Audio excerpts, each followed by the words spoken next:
नमस्ते बच्चों।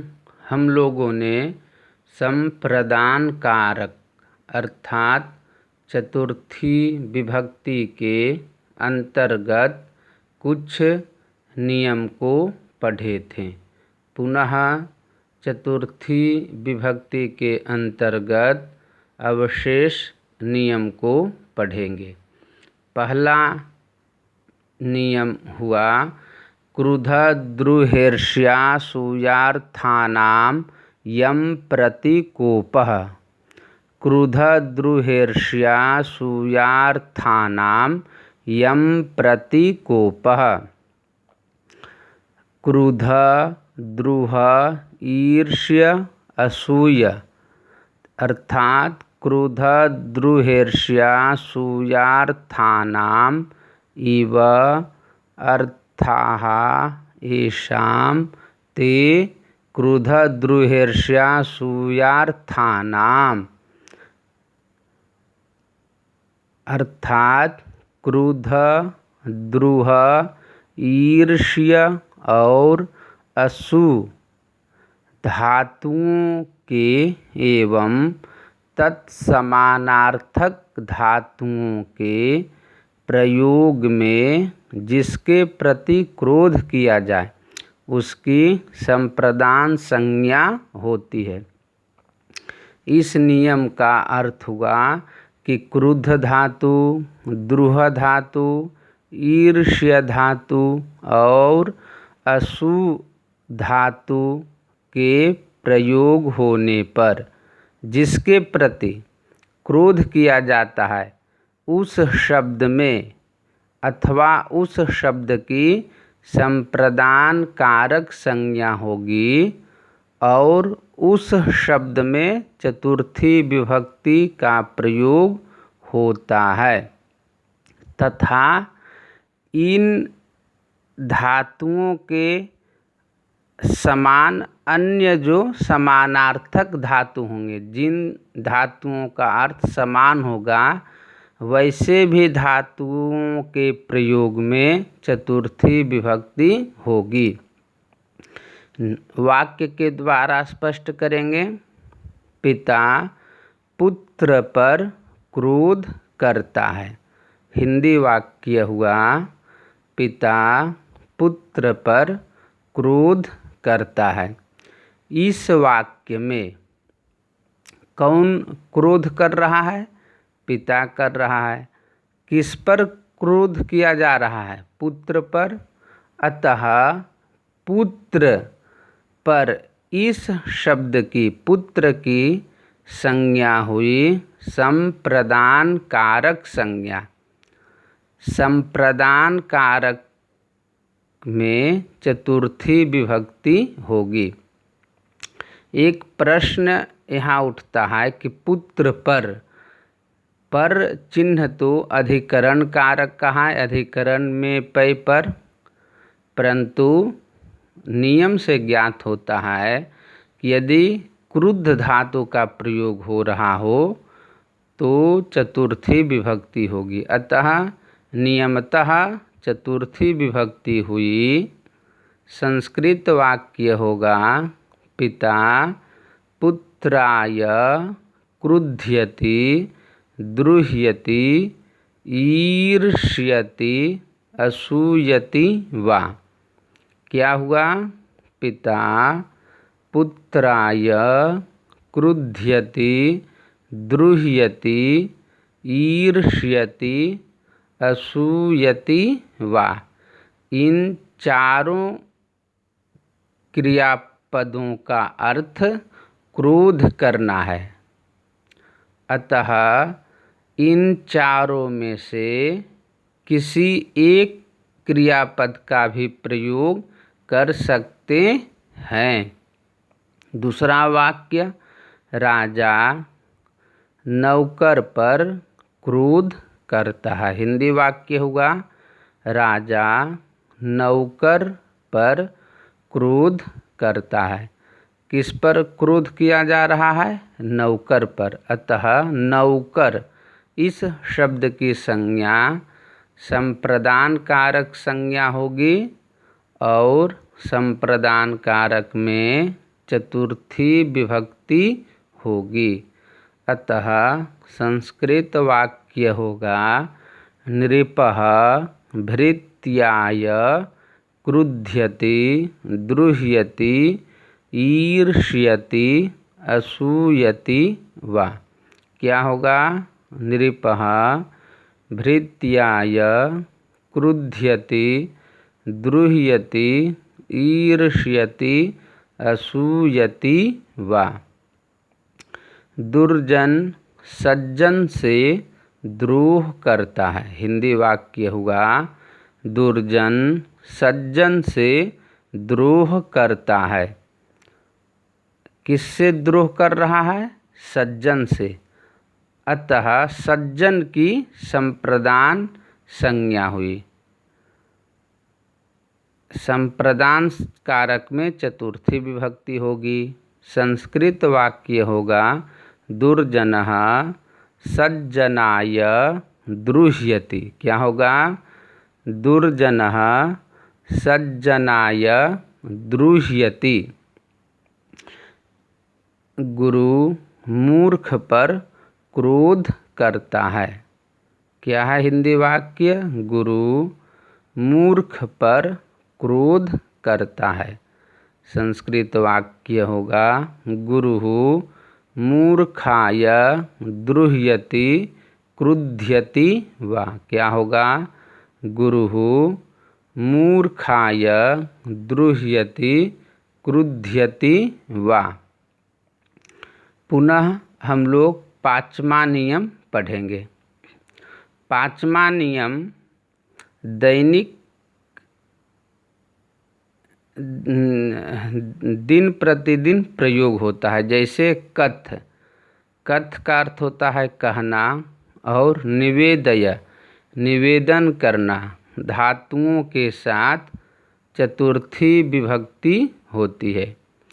यदि कथ धातु और निवेदय इन दोनों का हम प्रयोग करेंगे तो चतुर्थी विभक्ति होगी। ये नियम हुआ। जैसे शिक्षक शिष्य से कहता है। हिंदी वाक्य हुआ शिक्षक शिष्य से कहता है। इसमें शिक्षक किससे कह रहा है? शिष्य से। अतः शिष्य की संप्रदान संज्ञा होगी और संप्रदान में चतुर्थी विभक्ति होगी। परंतु हिंदी से, हिंदीगत वाक्य से शिष्य के साथ से इस कारक का चिन्ह लगा हुआ है। अतः यहाँ पंचमी अपादान कारक जैसा वाक्य प्रतीत होता है, परंतु नियम से ज्ञात होता है कि यदि कथ धातु, कथ का अर्थ होता है कहना, तो कथ धातु का प्रयोग हो तो चतुर्थी होगी। संस्कृत वाक्य होगा शिक्षकः शिष्याय कथयति। क्या होगा? शिक्षकः शिष्याय कथयति। चतुर्थी होगी। शिष्य शब्द का रूप चतुर्थी में शिष्याय बनता है। अतः हमारा वाक्य हुआ शिक्षकः शिष्याय कथयति। पुत्र पिता से कहता है। क्या है हिंदी वाक्य? पुत्र पिता से कहता है। संस्कृत वाक्य होगा पुत्रः पित्रे कथयति। क्या होगा? पुत्रः पित्रे कथयति। पितृ शब्द का रूप संप्रदान चतुर्थी विभक्ति में पित्रे बनता है। अतः संस्कृत वाक्य होगा पुत्रः पित्रे कथयति।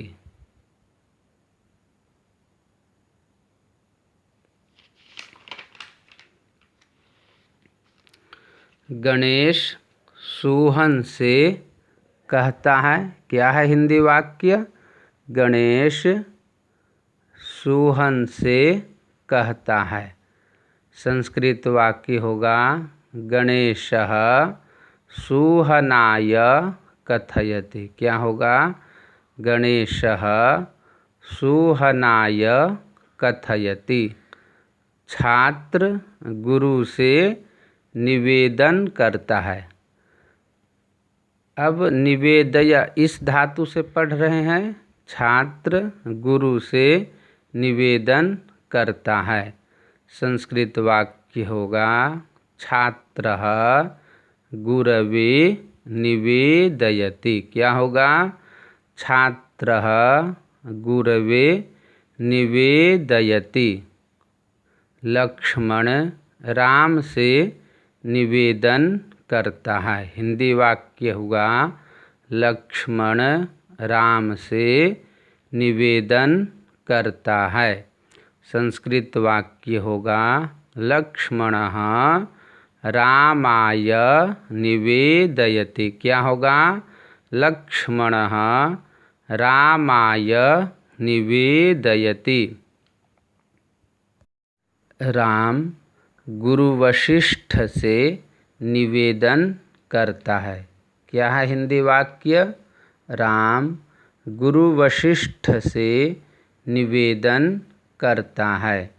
संस्कृत वाक्य होगा रामः गुरु वशिष्ठाय निवेदयति। क्या होगा? रामः गुरु वशिष्ठाय निवेदयति। पुनः छठा नियम को पढ़ेंगे। नमः स्वस्ति स्वाहा स्वधालम वषट् योगाच्च। क्या हुआ सूत्र? नमः स्वस्ति स्वाहा स्वधालम वषट् योगाच्च।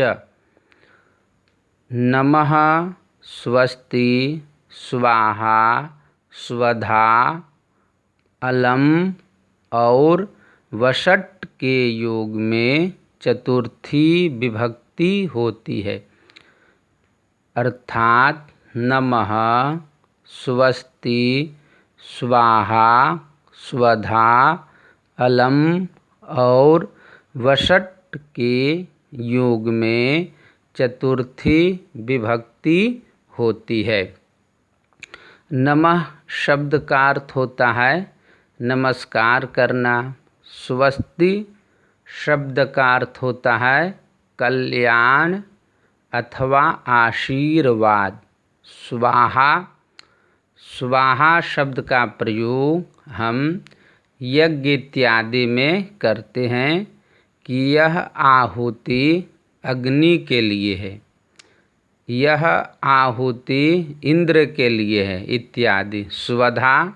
स्वधा शब्द का प्रयोग हम पितर पूजन में करते हैं। अलम शब्द का अर्थ पर्याप्त अथवा समर्थ होता है। वषट् का भी प्रयोग यज्ञ बड़े बड़े यज्ञ आदि में होते हैं। अतः सर्वप्रथम नमः इस शब्द से वाक्य बनाएंगे। जैसे गणेश जी को नमस्कार। क्या है हिंदी वाक्य? गणेश जी को नमस्कार। संस्कृत वाक्य होगा गणेशाय नमः। क्या होगा? गणेशाय नमः। उसी प्रकार राम जी को नमस्कार, रामाय नमः। तो नमः शब्द के योग में चतुर्थी विभक्ति होगी। ईश्वर को नमस्कार। क्या है हिंदी वाक्य? ईश्वर को नमस्कार। क्या होगा? ईश्वराय नमः। ईश्वराय नमः। भगवान सूर्य को नमस्कार। क्या है हिंदी वाक्य? भगवान सूर्य को नमस्कार। संस्कृत वाक्य होगा सूर्याय नमः। क्या होगा? सूर्याय नमः। अब स्वस्ति इस शब्द से वाक्य निर्माण करते हैं। छात्र को कल्याण हो। स्वस्ति का अर्थ कल्याण और आशीर्वाद दोनों होता है। तो छात्र को कल्याण हो अथवा छात्र को आशीर्वाद। तो संस्कृत वाक्य होगा छात्राय स्वस्ति। क्या होगा? छात्राय स्वस्ति। पुत्र को कल्याण हो अथवा पुत्र को आशीर्वाद। अतः संस्कृत वाक्य होगा पुत्राय स्वस्ति। क्या होगा? पुत्राय स्वस्ति। छोटा भाई को आशीर्वाद अथवा छोटा भाई को कल्याण हो। छोटा भाई है तो उनको आप जन्म दिवस पर आशीर्वाद देंगे। संस्कृत वाक्य होगा अनुजाय स्वस्ति। क्या होगा? अनुजाय स्वस्ति। पुनः स्वाहा। स्वाहा शब्द का प्रयोग करेंगे। स्वाहा शब्द का प्रयोग यज्ञ हवन इत्यादि करते हैं तो हवन कुंड में तत्त देवी देवताओं के नाम से जो आहुति हविष हवन कुंड में छोड़ी जाती है, उस समय जिस देवी देवताओं के नाम लेकर छोड़ेंगे उस देवीवाचक अथवा देववाचक शब्द में चतुर्थी विभक्ति होती है। जैसे अग्नि के लिए आहुति। हम भगवान अग्निदेव के लिए कोई आहुति अर्पण करेंगे। संस्कृत वाक्य होगा अग्नये स्वाहा। क्या होगा? अग्नये स्वाहा अर्थात अग्निदेव के लिए यह आहुति है। इंद्र देव के लिए हम आहुति अर्पण करने जा रहे हैं तो इंद्र शब्द में चतुर्थी विभक्ति होगी। संस्कृत वाक्य होगा इंद्राय स्वाहा। क्या होगा? इंद्राय स्वाहा। दुर्गा जी के लिए हम कोई आहुति अर्पण कर रहे हैं अग्नि कुंड में। संस्कृत वाक्य होगा दुर्गायै स्वाहा। क्या होगा? दुर्गायै स्वाहा। शंकर जी के लिए आहुति शंकराय स्वाहा। क्या होगा? शंकराय स्वाहा। विष्णु जी के लिए आहुति विष्णवे स्वाहा। क्या होगा? विष्णवे स्वाहा। स्वधा शब्द का प्रयोग करेंगे। स्वधा शब्द का प्रयोग पितर के लिए किया जाता है। अर्थात पितर किसे कहते हैं? हमारे पूर्व वंश में दादा इत्यादि जो जीवित नहीं है उनको पितर कहते हैं, तो उनके लिए प्रयोग होता है। जैसे पितृभ्यः स्वधा। अलम शब्द का प्रयोग करेंगे। अलम शब्द का अर्थ होता है पर्याप्त, समर्थ। जैसे भगवान राम रावण के लिए पर्याप्त हैं, समर्थ हैं। संस्कृत वाक्य होगा रामः रावणाय अलम। क्या होगा? रामः रावणाय अलम। उसी प्रकार कृष्णः सोहनाय, कृष्णः कंसाय अलम, अर्थात कृष्ण कंस के लिए पर्याप्त हैं, समर्थ हैं। संस्कृत वाक्य होगा कृष्णः कंसाय अलम। वषट शब्द का प्रयोग करेंगे। वषट शब्द का भी प्रयोग यज्ञ, विशेष यज्ञ में होता है, अतः वषट शब्द का के प्रयोग में चतुर्थी होगी। यज्ञ इत्यादि में देवताओं के लिए जो आहुति प्रदान की जाती है उसमें एक विशिष्ट वषट शब्द है। जैसे अग्नि के लिए आहुति अग्नये वषट, इंद्र के लिए आहुति इंद्राय वषट,